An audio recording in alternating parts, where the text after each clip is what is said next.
Dan Allah berfirman, kullu bani Adam khata'un.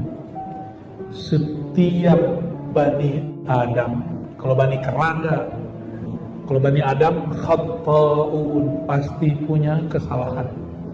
Mau dia ahwal, dia habaib, zuriyat, ashraf, sada, syarifah, sayyid, sayyidah, tidak sama. Tubuh ini kan sama, karakter tubuh kita sama, yang beda cuma ruhnya. Maka jangan menghina seseorang karena dia bermaksiat, karena bisa jadi maksiat itu menghinggapi kita setelah beberapa waktu. Pengalaman saya, setiap kali benci dengan suatu maksiat, langsung Allah jebloskan saya ke situ, Pak. Maka sekarang saya nggak pernah benci kepada siapapun yang bermaksiat. Saya cuma mengatakan, ya Allah, tolong bantu aku dan dia keluar dari maksiat ini. Itu aja doa saya. Kullu bani Adam khata'un. Setiap anak keturunan Adam pasti khata'. Khata' itu mubalaghah, banyak salah, banyak dosa. Tapi sebaik-baiknya, ada istilah begitu. Ini kalimat uslub yang unik, muncul dari Allah SWT, dikalapkan oleh Rasul sebagai hadis qudsi. Wa khairul khatta'in, sebaik-baik orang yang berdosa, at-tawwabun, yang berkali-kali juga tobatnya. Sebaik-baik orang yang berulang-ulang salahnya, berulang-ulang juga tobatnya. Tidak ada namanya sekali tobat, yang ada itu berkali-kali tobat. Jangan bilang nanti aja sebelum tua. Siapa yang menjamin hidup kita sampai tua? Tua itu adalah nafas terakhir yang kita hembuskan. Siapa yang tahu setelah ini nafas kita masih ada? Kan nggak ada yang tahu. Semoga umur kita dipanjangkan dalam ridhonya, amin. Jadi kenapa orang-orang ini kemudian bermaksiat? Karena fitrah manusia bermaksiat. Bahkan Allah mengatakan, wahai bani Adam, wahai manusia, jika engkau merasa tidak berdosa, la'atallahu qauman, Allah akan mendatangkan suatu kaum, lalu mereka berdosa dan mereka bertobat, fayaghfiru lahum, lalu Allah mengampuni mereka. Terus kita boleh maksiat? Bukan, saya bukan lagi cerita kita boleh maksiat, saya cerita kelemahan kita, Pak. Ada di sini yang yakin nggak punya maksiat, langsung dia cium tangan sama kakinya. Ya. Ada nggak? Yang ada merasa nggak maksiat. Merasa nggak maksiat itu maksiat, Pak. Kan ayatnya jelas. Wahai manusia, jika engkau tidak merasa, itu hadis qudsi, jika engkau tidak merasa berdosa, maka Allah akan mendatangkan satu kaum yang berdosa, yang merasa berdosa, lalu diminta ampun kepada Allah, aku ampuni.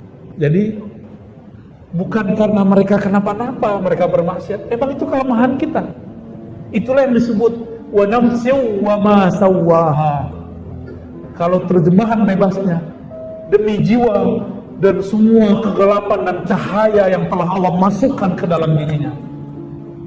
Jadi jangan dikira saya pakai begini itu orang suci, tidak. Di dalam diri saya ada kegelapan. Mungkin kegelapan saya lebih gelap daripada Bapak Ibu yang ada. Cuma setiap hari saya merasa, ya Allah, ini gelap ini tolong dihapus. Maka imam kita, Imam Al-Jazuli, yang mempunyai kitab Dalailul Khairat, mengajarkan kita satu doa. Allah masturna bisitrikal jamil. Ya Allah, tutuplah aibku, nodaku, dengan tutupan sifat keindahanmu. Kalau Allah yang tutup, masih ada nggak aib kita? Udah nggak ada. Tapi kalau kita nutup, sama kayak naruh bangkai dalam peti, sekian hari pasti ketahuan. Tapi kalau Allah yang menutup, hilanglah semuanya. Lalu kalau ada orang bermaksiat lagi, ya itu masalahnya karena emang di dalam dirinya tidak ada rasa ingin kembali kepada Allah itu. Tapi kalau ada orang bermaksiat lalu dia nangis setiap selesai maksiat, itu orang hebat.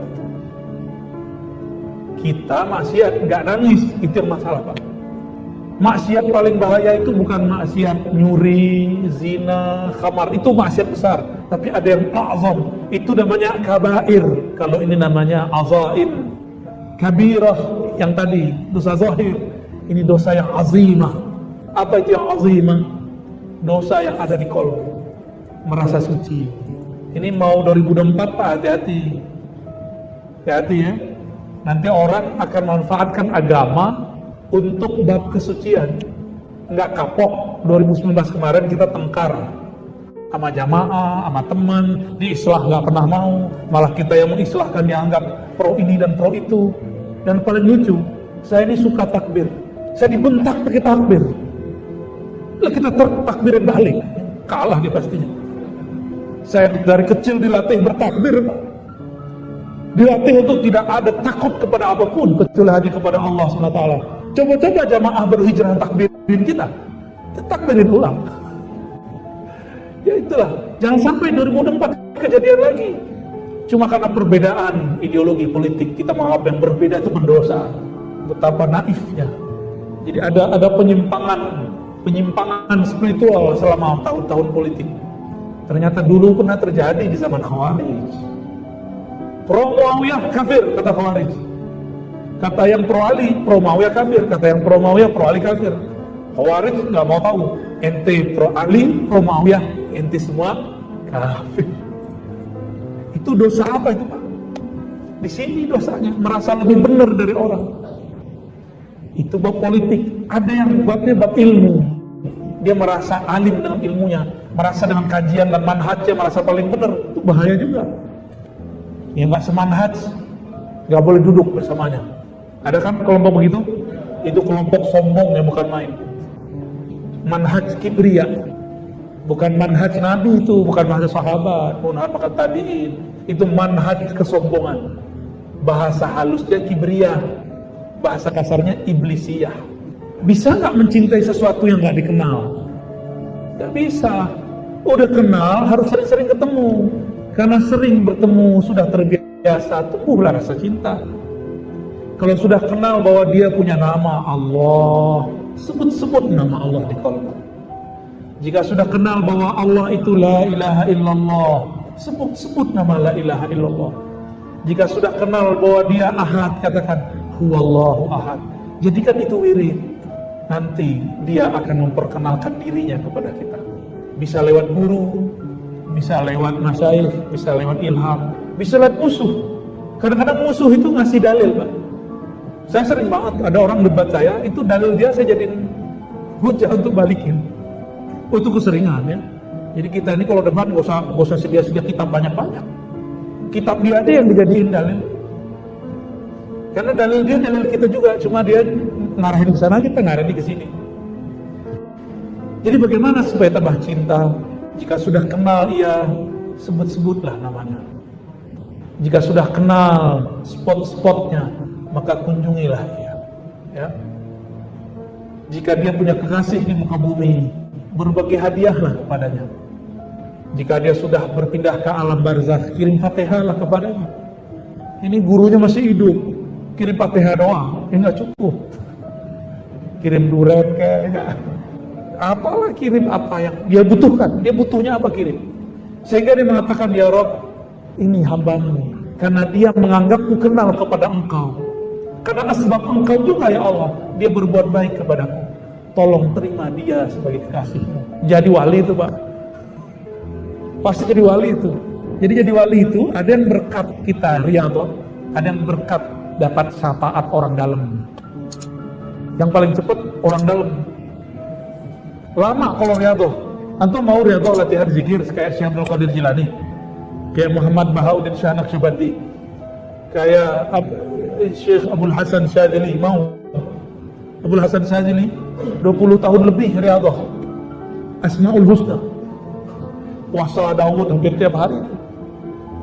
Baru jadi wali dia. Dia nyari guru sampai ke Baghdad. Dia orang Afrika Utara. Apa kata gurunya? Lah wali ente ada di wali tempat ente. Namanya Ibnu Masyish. Pergi sono. Pulang dia betul ketemu gurunya namanya Ibnu Masyish. Itulah yang kemudian merumuskan salawat namanya Masyisyiyah. Ya. Mau seperti para imam dulu. Nggak ada yang kuat. Imam dulu itu kuat wiridan. Sekarang kita kuat ngaji Pak. Ngaji ma'rifat. Itu aja jadi wirid sekarang ya. Wirid ngaji ma'rifat. Jangan wirid ngaji bid'ah-bid'ahin orang mulu. Keras hati kita ntar ya. itu mengeraskan hati, serius. Ya, setiap kali saya ngomong bid'ah di hati, itu hati saya mengeras. Ini bid'ah, itu langsung mengeras Pak di sini. Ternyata dalam kata bid'ah itu ada obat, tapi obat itu bisa jadi racun kalau salah tempat. Maka orang kalau sekarang ngomong bid'ah itu kalbunya udah teracuni. Wajar, susah ngobrol sama kita. Ya? Jadi sebut namanya, fazkuruni azkurukum. Sebut saja aku akan tumbuhkan cinta di dalam kalbumu. La yazalu 'abdi yataqarrabu ilayya bin nawafil hatta uhibbahu. Hadis Bukhari, kalam Allah, hadis qudsi. Senantiasalah hambaku mendekatkan diri dengan amalan-amalan tambahan yang dia jadikan sebagai wajib. Itu maksudnya la yazal. La yazal itu amal sunat ditaruh kayak wajib. Dia disiplin beramal, ketinggalan di qadha. Itu namanya disiplin. Jika dia telah disiplin beramal, bermakrifat, ngaji, aku akan tumbuhkan cinta kepadanya. Hatta uhibbahu, sehingga aku cinta kepadanya. Kalau Allah sudah cinta, berarti kita sudah kenal dia, dia sudah kenal kita. Saya mau tanya Bapak Ibu, Allah itu qadim, dia ada sebelum kata ada. Benar? Bagaimana cara kita yang ada sekarang mau kenal dia? Kan nggak mungkin. Pakai mata yang terlihat cuma alam, pakai telinga cuma terdengar suara, pakai otak tidak bisa memikirkan kecuali sesuatu yang pernah dilihat atau didengar. Ini otak kita nih. Di otak Bapak ini, coba ingat waktu di perut ibunya minum air ketuban. Ada ingat nggak? Ada ingat? Gak ada yang ingat. Tahun waktu lahir keluar brojol dari perut ibunya, ada yang ingat gak? Gak ada yang ingat. Apalagi fase sebelum itu yang mau ditanyakan setelahnya. Fase sebelum itu kita gak bisa ingat, pakai otak ini gak bisa. Jadi loop yang ini gak bisa, tapi loop yang satu lagi bisa. Loop otak. Gak bisa pakai otak ini, karena dia mempunyai keterbatasan. Ini batasnya adalah analog dalil. Maka kalau orang nanya mana dalilnya, dia terhijab oleh otaknya sendiri. Jadi dalil itu hijab. Inilah yang kita kaji. Tubuh ini dicipta, maka tubuh ini gak pernah ketemu Allah. Otak ini gak pernah ketemu Allah. Yang pernah ketemu Allah siapa? Hembusan itu, kolbunya gak pernah.